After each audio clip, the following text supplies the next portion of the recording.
Hello and welcome guys, it's Leon Street here, just setting up and having Adam run around in the background, getting the cameras ready. It's another Whiteboard Wednesday, ready to take your coaching, consulting or small business to the next level, and I've got a really great topic today and it's going to be a fast video, I hope. I'm looking at the clock because I need to get out the office. But anyway, before we get into that, today's topic is how to avoid the #1 channel traffic trap and not lose customers. And what I'm talking about essentially is how not to be dependent on one source of traffic, on one place to get your customers. And I see this so often where people, they kind of get mixed up in terms of they have the blinkers on. There's only one place I can get my traffic. There's only one place that my customers are. And actually it's not proven, it's just a feeling. It's more emotion rather than doing the logical testing to make sure that's absolutely true, getting the results and the numbers back. So today I'm just going to note down a few things that you need to consider so you don't get stuck into that train of thought.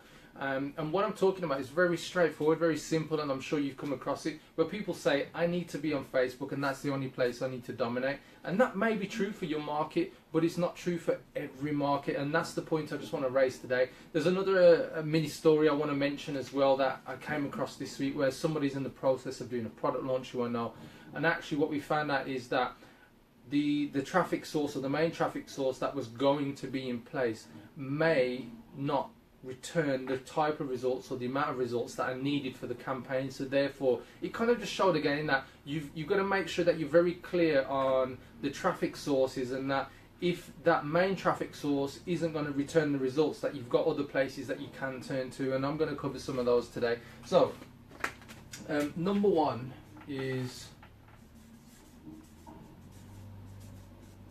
your market. And what we've got to look at here with your market are basically your target audience, and we need to be clear that where do they hang out?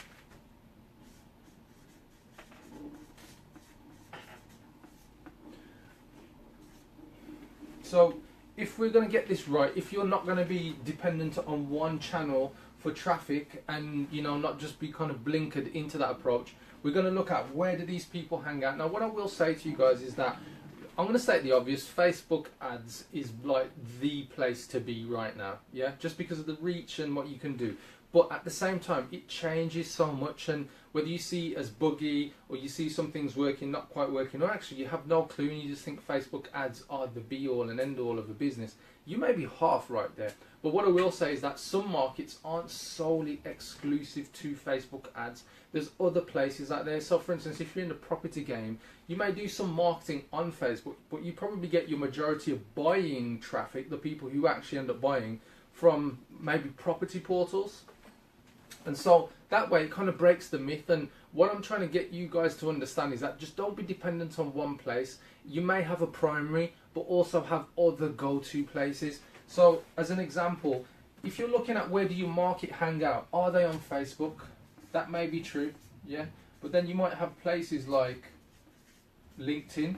So LinkedIn might be for, I don't know, service-based individuals. So for instance, if you do business to business, maybe you want to have a presence on LinkedIn. I know that for me, it's a really great place. I pick up business from LinkedIn. I get great opportunities, JVs, just different things like that. So what I'd be saying to you is look at the other social media platforms. You've then got places like Instagram. Now Instagram, if you're doing paid advertising, is obviously owned by Facebook. So you probably want to look at Facebook ads and then look at how is your message different and how does it work on Instagram as opposed to Facebook. And the main thing is obviously you haven't got as much kind of visual space in terms of what you're going to put out on the platform, but still it's very effective in some markets, maybe food, maybe fashion, hair, beauty, all that kind of stuff. And I'm saying hair, I haven't got any hair, but anyway, that's another story. But my point is, guys, just don't be reliant. And then you've got the obvious. What if your target audience, your market, what if they hang out in offline places? So, I always hear about it. There's people who don't really do great at networking at events. That's fine, but there's other people who do. So have you given your business the opportunity for you to turn up in person, whether it's you, your team, or whoever? And so the point I'm getting to is really understand where your market hang out. So we could put here networking. And the point I'm getting to, guys, is just I don't want you to just think that actually just because Facebook ads, Facebook traffic and the platform itself is just the number one thing right now. Don't feel like that has to be your way. What I would say to you is what I said at the beginning. Get the numbers, test some stuff. Maybe you put some stuff out on Facebook ads. Maybe you look at some organic posts, and the numbers off the back of that, how many likes, comments, that turn into leads. You know, people opting in, that turn into customers, people paying you with a debit or credit card. That's what you're looking for, guys. You're not looking for kind of just hypey, wishy-washy, no substance. You're looking for true things going on. So I put here networking. There may be other things that you haven't even considered. This is something that I discussed with Rob on a podcast that we released not long ago on how to do your market research. Maybe you want to look into SRDS lists. You know, these lists aren't commonplace for a lot of business owners out there, but they're actually a great place if you want to buy in a list of actual buyers or people who have bought particular products in your market, in your niche in the past, or a similar niche.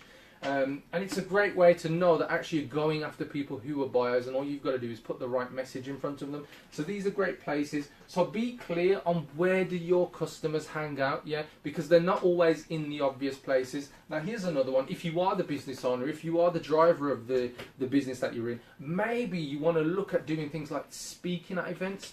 That might be another place for you to get traffic. And when I say traffic, just be in front of the right people who are ready to buy your products and services. So don't just think, actually, I need to be in one place and fall into, as I say, the one channel traffic trap.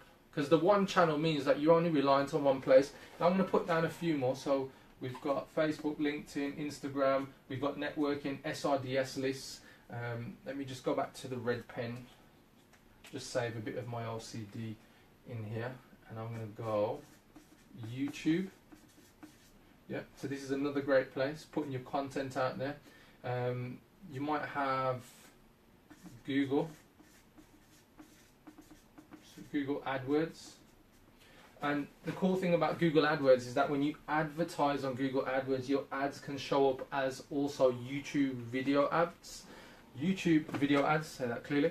And this is my thing, guys. It's kind of like, how much of this have you actually researched, checked into, and therefore checked, you know, whether or not your audience is there.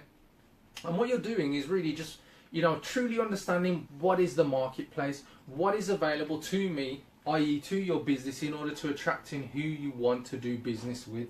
And that way you don't fall into one of the traps. So by looking at, you know, what channels, what places can you advertise on, can you just, you know, have a presence on. It might even be things like, I'll just add one here.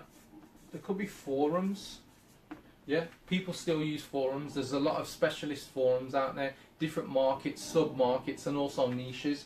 These might have the type of people you wish to do business with. So don't just think it's only social media. And that may be true. Like I said, it depends on your market. But until you've done the research, guys, don't just assume I need to be here or here, like Facebook, Instagram, that's it. Or I'm only on LinkedIn because I do business to business, and you won't find any business people on Facebook. I mean, come on, guys. We're in 2017, coming to the end of it. You need to know that you've checked these things out and not just gone with the crowd. When everybody is going left, you go right. Find out where your customers are and don't fall into the trap. So, guys, hopefully that's given you some ideas. And this is really just to kind of drum up some ideas and just to get you to move away from being in a place where you're kind of stumped. Where can I find people? There are 101 different places I could have mentioned today. But the point about today, guys, is don't fall into the trap that there's only one place for you to get traffic or customers. Look around. If you want to find out more, go to businessownerelevation.com/podcast. And I believe it's episode 18, where you'll find the market research episode that me and Robert talk about how you can, you know, do more research and find out where your customers are. And we break down some of these things. And so, you know, go get the podcast. It's free to get. This is another Whiteboard Wednesday from businessownerelevation.com. It's Leon Street, short, snappy, and quick today. Have an awesome day, guys. If you got any questions, leave me a comment, leave me a like, leave me some love, share the video, and I'll catch up with you very soon.